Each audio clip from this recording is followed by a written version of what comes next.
And Brendan joins me now. Brendan, I actually think the Djokovic scandal could turn out to be a very positive thing because the rest of the world is looking at Australia and just thinking, what happened to a country that used to love freedom, that used to welcome outsiders, and now has become insular, inward-looking and nasty?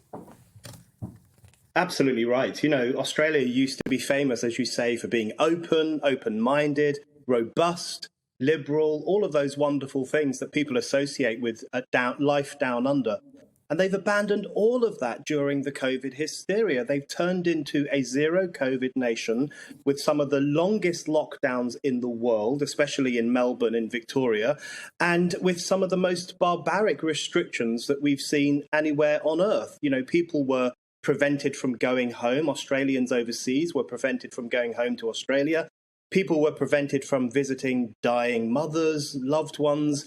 It was a really, really stringent regime. And I think it's now being exposed because lots of people are saying, look, Djokovic may not have been vaccinated, but he's had COVID twice. He's obviously not a threat to the Australian people. And we're starting to see just how hysterical Australia became over the past 2 years. No, you're completely right, Brendan. I mean, I've spent the past 24 hours reading up on some of these specific stories of the cruelty that zero COVID policies forced Australian governments to implement on their own citizens.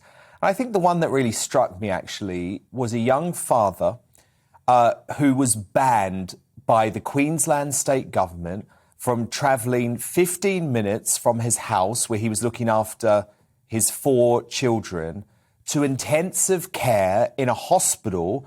It was over the state border between Queensland and New South Wales, but it was literally a few minutes' drive away, where his 4-year-old daughter lay in intensive care, suffering from the worst type of cancer, where she was undergoing chemotherapy. And I just thought, my God, this is why you're treating Djokovic so badly, because you've got so used to treating each other so badly.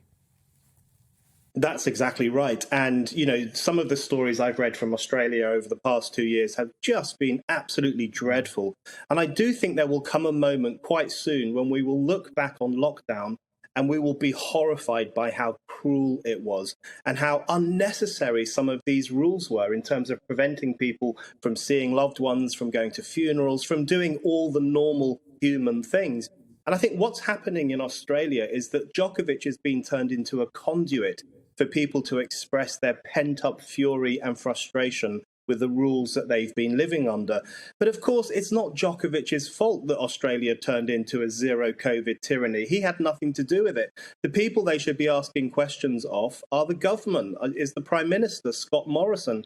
It is these people who propelled Australia into one of the most severe lockdowns on earth, and which really did wreck people's lives in some circumstances. So people are visiting their fury on the wrong target. The problem here is not Djokovic getting into the country. The problem is that so many other people were prevented from getting in and from living normal lives. That's the question people need to ask. Why did that happen? Who made that happen?